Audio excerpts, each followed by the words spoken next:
Good evening, everyone.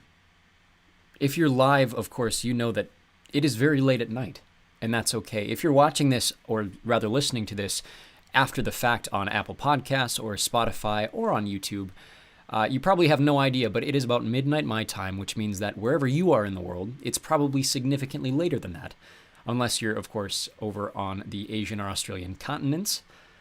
But welcome. Thank you guys for joining, whether it be live or later on, to talk about Episode 3, Chapters 5, 6, and 7 of Harry Potter and the Sorcerer's Stone, or Harry Potter and the Philosopher's Stone, depending where you are based in the world. Of course, this is the first Harry Potter book. We've already done 2 episodes talking about the first 4 chapters. We kind of group chapters together based on just general themes, and these 3 chapters are Harry's introduction to the Wizarding World and expanse then into the Wizarding World, journey to Hogwarts, and then his initiation into Hogwarts through the Sorting Hat ceremony. So we're going to spend the next 45 minutes to an hour talking about these chapters. If you're new to the podcast, this is something we do every other Thursday or so. It'll go up, like I said, on Apple Podcasts or Spotify, usually the following Friday or Saturday. If you're new to this channel, or if you have no idea what channel I'm talking about, you can go to youtube.com and find Echo Worm or Echo Worm Audiobooks. Both are our channels, and you can find all of our content throughout there. We do daily chapters of certain books on Echo Worm Audiobooks, as well as our full content currently available as a recording over on the channel just known as Echo Worm. Of course, that's worm spelt with an I. If you want chapters in advance, or you want just to support the channel in general, head on over to patreon.com/echoworm, again, worm with an I. And if you want to listen to these chapters as we go through them, or before you listen to the podcast, you're always welcome to do so. Our Harry Potter recordings are not available on YouTube for copyright purposes, but you can find them for free over on patreon.com/echoworm, or going to vimeo.com and searching for Echoworm. There, we have all 7 books, including a re-record of Harry Potter and the Sorcerer's Stone, the original British version, Harry Potter and the Philosopher's Stone, as well as some of the tangential books, including Quidditch Throughout the Ages. I added an out there. I think it's just Quidditch Through the Ages. Fantastic Beasts and Where to Find Them is coming up soon. We've already done let's see here. We've already done, trying to think what the other one is. Fantastic Beasts is coming up, and the one I'm missing is known as The Tales of Beetle the Bard. Thank you very much. With that awkward pause out of the way, let's talk about Harry Potter chapters 5, 6, and 7.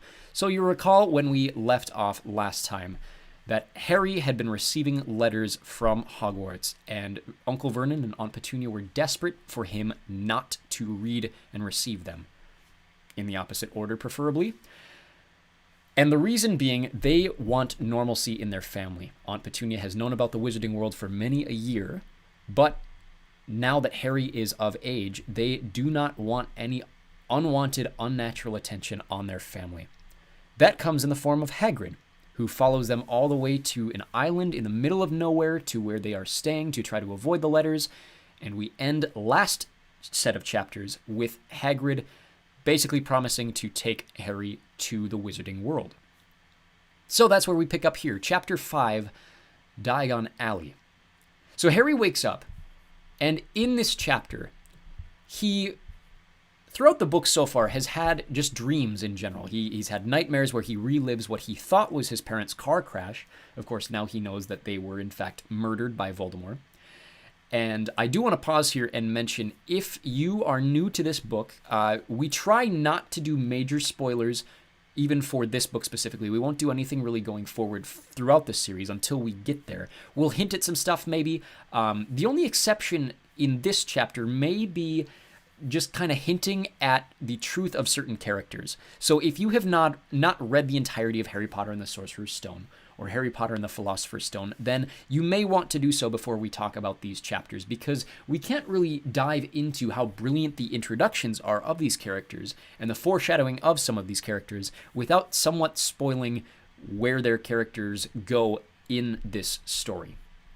So, with that out of the way, we start with Harry's dream. He has another dream where he thinks that the whole interaction with Hagrid didn't happen. He's worried that it didn't happen. But then he wakes up, he sees Hagrid there, and he is overjoyed that for once in his life something is going his way. So they head off, they head back to mainland England, and their first stop is to go to London. Now, it's hinted that they went to London earlier in the book with the zoo. Not necessarily clear, but they stop at a pub called the Leaky Cauldron. Now, this is a special entrance from the Muggle world into the Wizarding world. It's just kind of this rundown pub. We see it several times throughout the rest of the series. Specifically, the one I'm thinking of is the beginning of the third book, Harry Potter and the Prisoner of Azkaban. We see the Leaky Cauldron fairly excessively in the beginning of that book. But it's a pub and an inn where once they get there to transport themselves into part of the magical world, Harry comes across something very interesting that is significantly different than his experiences in his life so far. And that is that up to this point, Harry has always been an afterthought. He has always been the second unwanted child in the Dursley household.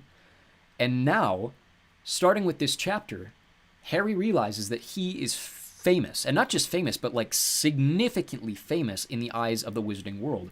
And so when he gets to this pub, and Hagrid basically introduces him to all of these people who are curious who Hagrid is bringing through to Diagon Alley, Harry goes through a line of people, just lining up to shake his hand and meet him and thank him, and basically politics his way into getting some of these relationships with people who are desperate to meet him for the sake of their own popularity.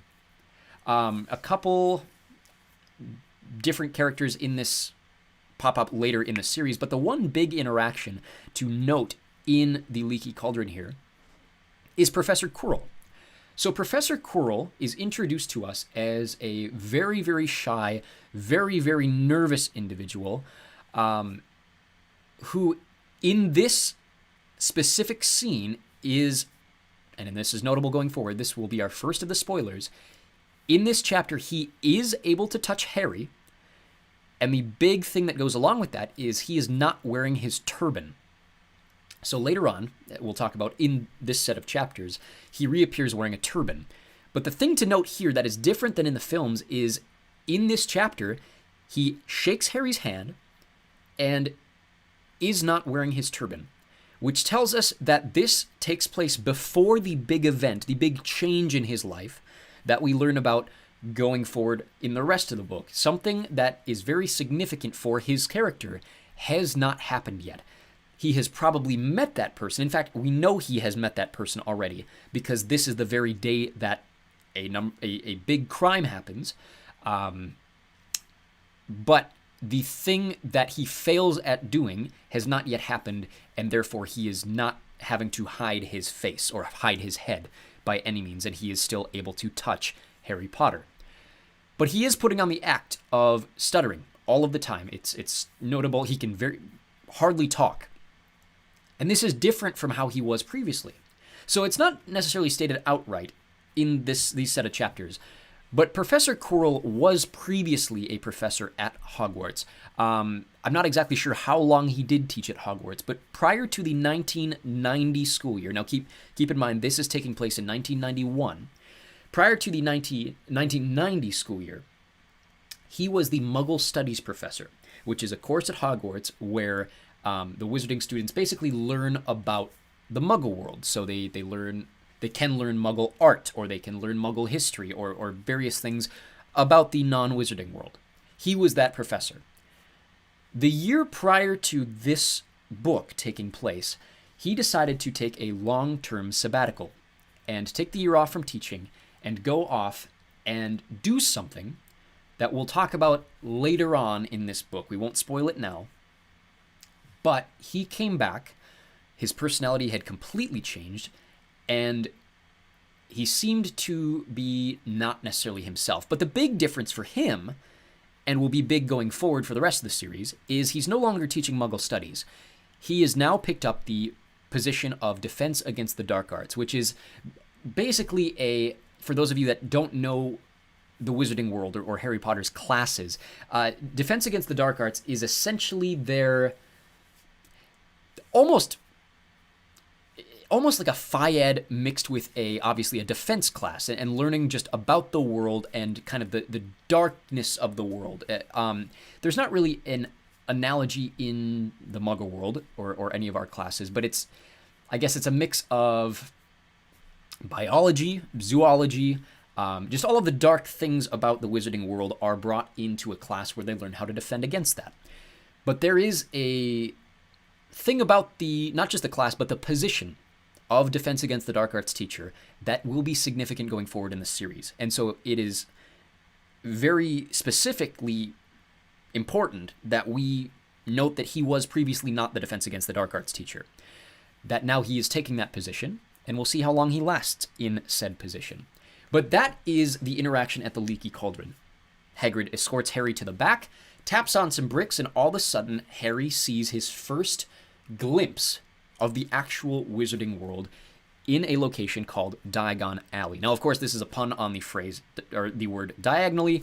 Diagon Alley, if I'm not mistaken, was based in its concept on a marketplace in England called the Leadenhall Market. I have been there in person. In fact, I was just there over the summer.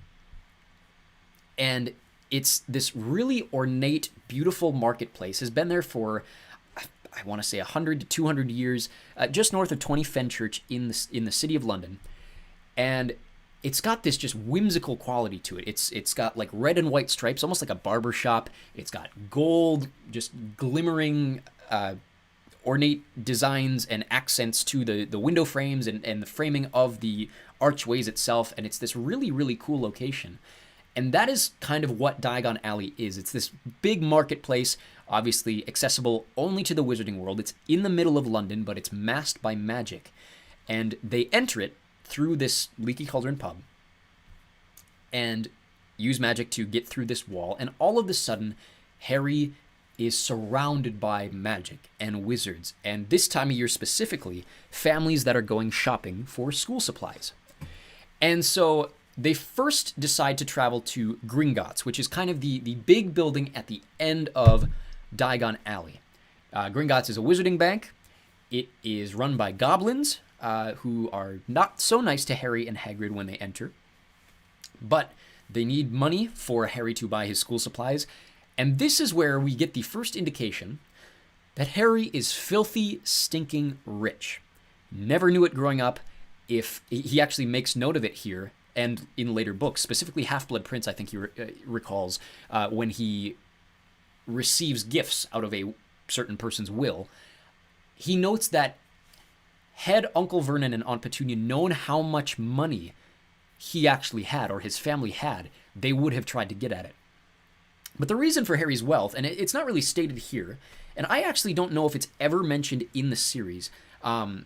Certainly there are articles that have been written about it by J.K. Rowling through her blog website. But Harry's father, who was a wizard, his father, or Harry's paternal grandfather, was a potions master. And with that, created basically an anti-balding serum, which made him loads of money. And Harry is the sole recipient of all of that wealth. And so Harry is beyond wealthy. This will come into effect and mentioned throughout the series for the sake of who he also meets in these set of chapters. We'll talk about that. But Harry gets money from his vault. But then Hagrid decides to take Harry along to another vault. This is vault number 713, or 713.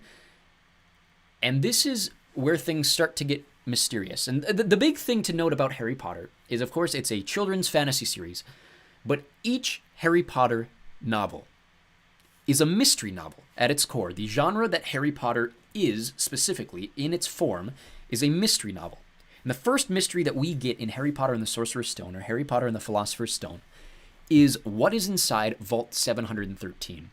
Because compared to Harry's, there's nothing in it. Harry's was packed with gold and silver and bronze. But when they open Vault 713, there's a single little tiny package.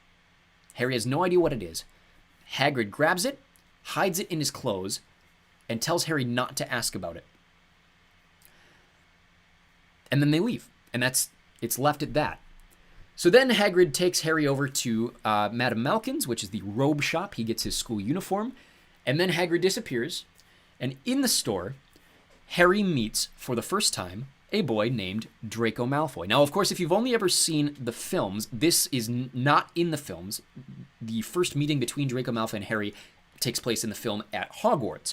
But in the store, Draco Malfoy is getting fitted for his robes, and Harry starts up a conversation with this boy and starts to learn things about the wizarding world that he didn't know from Hagrid already, such as Hogwarts and their house system. We'll talk about the house system when we get to the Sorting Hat.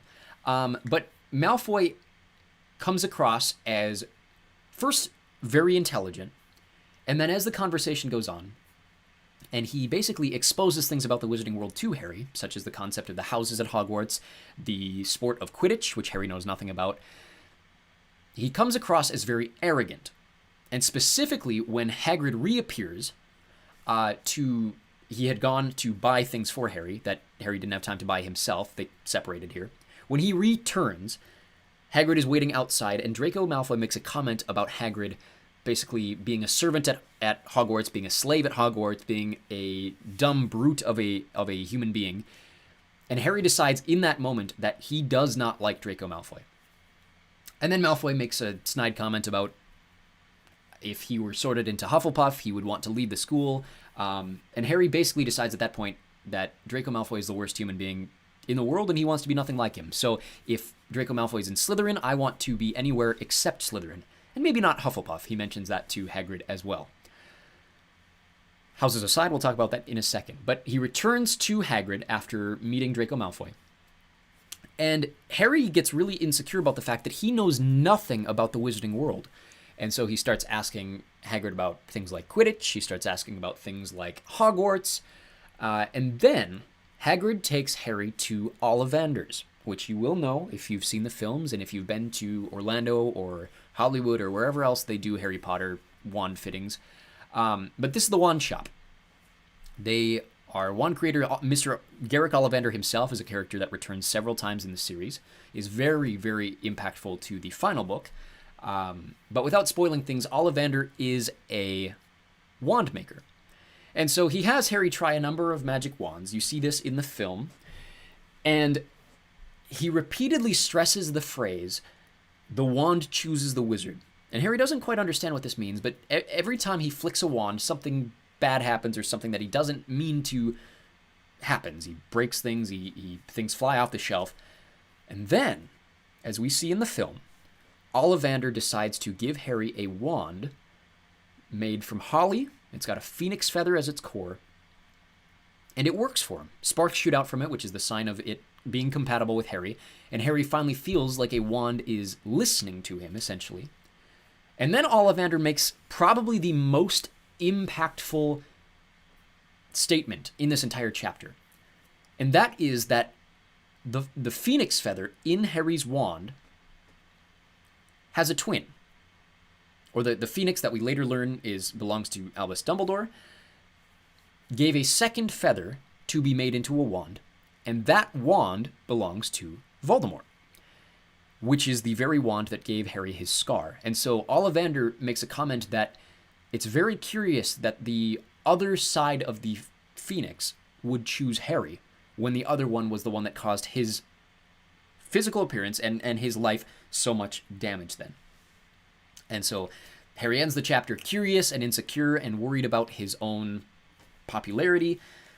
And then it's interesting because as we move into chapter 6, it's not the case as in the film. This chapter doesn't take place the day before Harry leaves. He actually goes back to his aunt and uncle's for basically an entire month.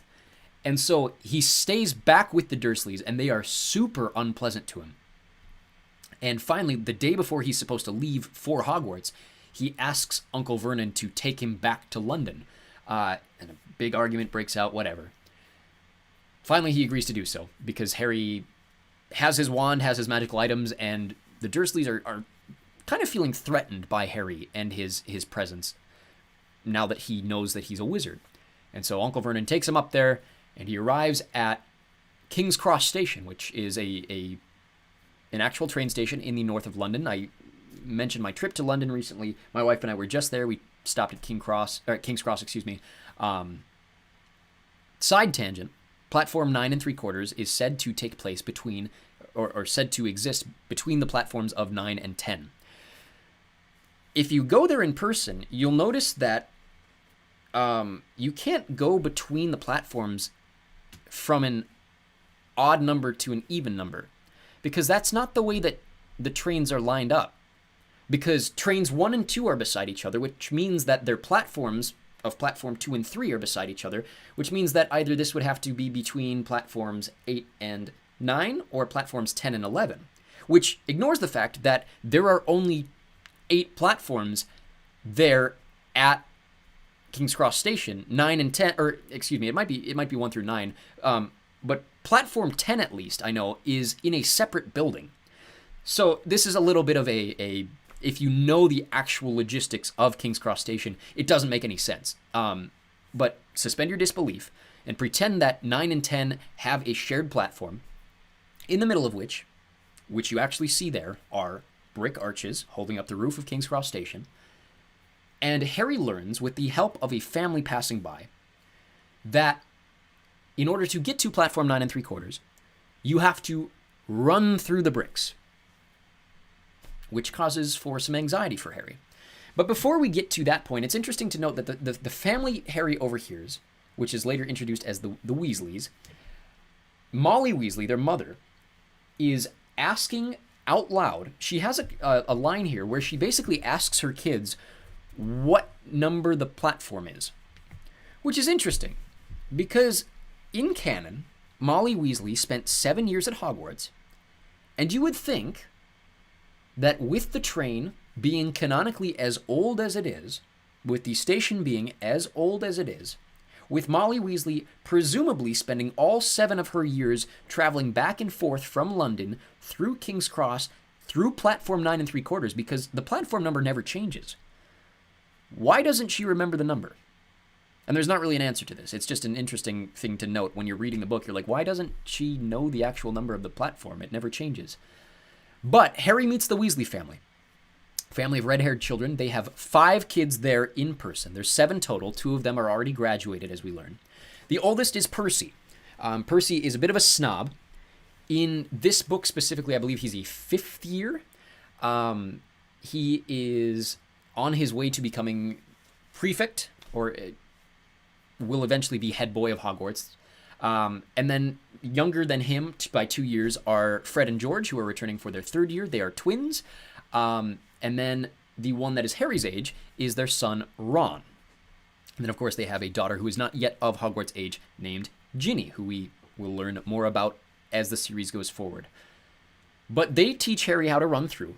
He runs through, goes off on his own, is a little bothered by the fact that as soon as he disappears from them, he overhears them talking about the fact that, oh, good Lord, I've just met Harry Potter.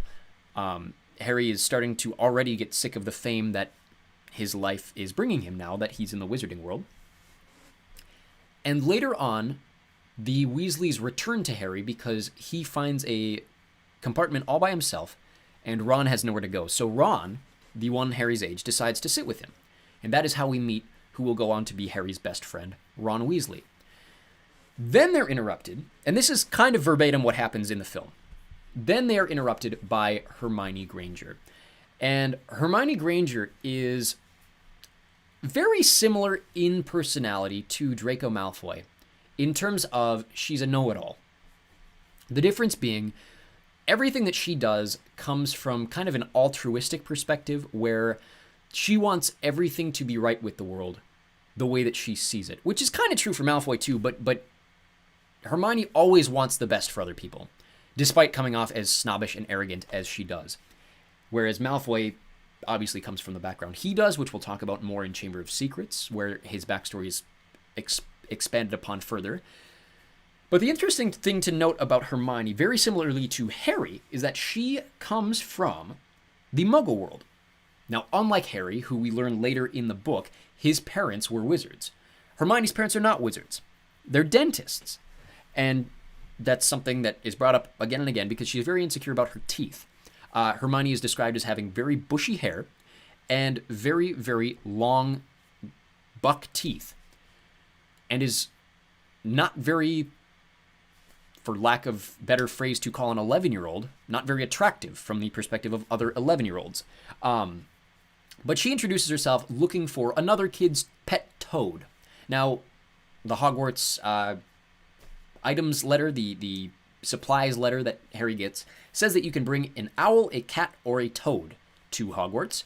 This student has a toad, and his name is Neville Longbottom. Now, we don't really meet him specifically here, but it's interesting to note how he's introduced as just kind of this klutz who everything goes wrong for him. His toad abandons him. He's already failing at the Wizarding World type of stuff prior to even getting to Hogwarts.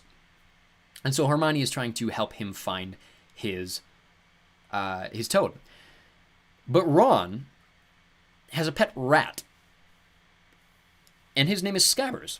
And we won't spoil anything for that at all yet.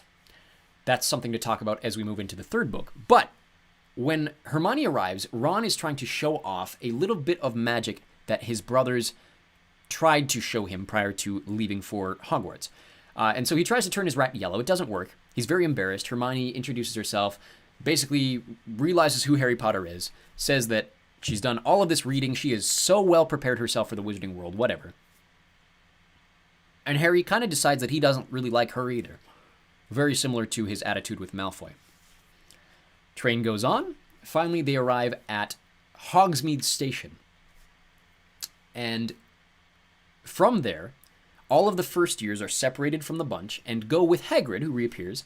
And Hagrid brings them across the lake to Hogwarts.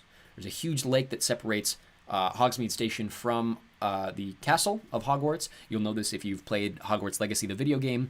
And they take the boats over to Hogwarts Castle. And the chapter ends here with Hagrid knocking on the front doors of the castle.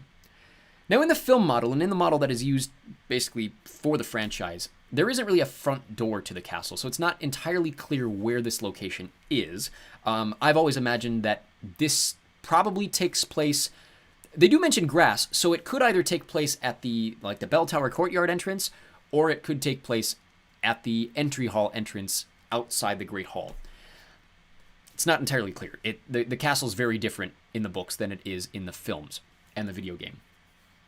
But that's how we end the 6th chapter. That chapter is called The Journey from Platform 9 3/4. And we move on to chapter 7, which is the final chapter that we will talk about today. And this is titled The Sorting Hat. So we've been introduced to the Wizarding World. We've been introduced to the concept of Hogwarts. Now it's time to meet the castle itself, and specifically how things operate. So when I read this book, I had no idea what a house was. Now, granted, I'm an American. I grew up prior to middle school having no idea about houses in schools. This is a very common thing in Britain, especially in boarding schools, where you are basically separated to live and take classes with basically a smaller community than you have at the school as a whole, or in your grade as a whole. Now, if you're from the United States, I don't know if there are any analogs in Canada or Australia or wherever you're from.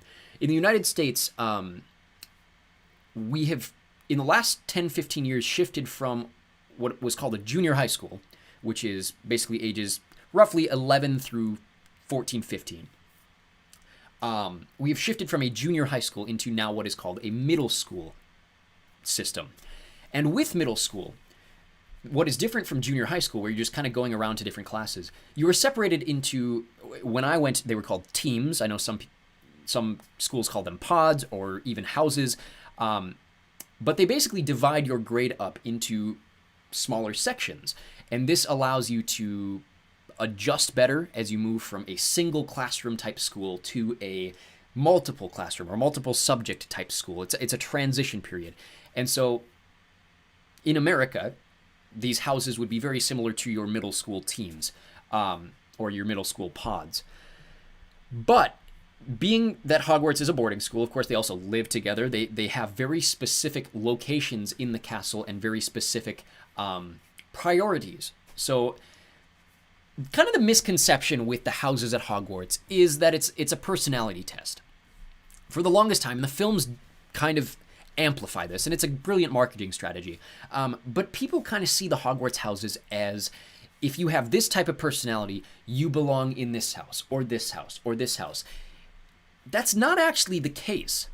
Because by that logic, everything about Hermione, and what we know about Hermione, is that she would probably then either be a Slytherin, or specifically a Ravenclaw. Which is, it kind of hinted later on in the series to be her secondary priority there. But the sorting hat does not sort you by your personality. The sorting hat, and we see this with Harry, the sorting hat takes into consideration your strengths, but where you are sorted in your house is not based on your personality or your strengths. It is based on where you prioritize your strengths.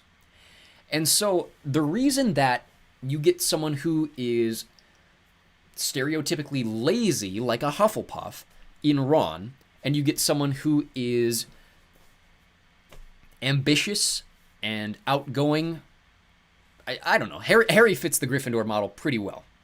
But then, like I said, with Hermione, the intelligence moving her towards Ravenclaw, the reason that all three of them aren't placed in those separate houses is because they prioritize their own self-worth, and in specifically bravery and courage and friendship, which is what Gryffindor, the historical Godric Gryffindor who founded the house, prioritized. So it's not based on your personality. And the films do a very, very poor job at separating these things, because especially as we get later on in the series, Slytherins are always kind of portrayed as being evil, or just always being a very specific type of person. That's not always the case.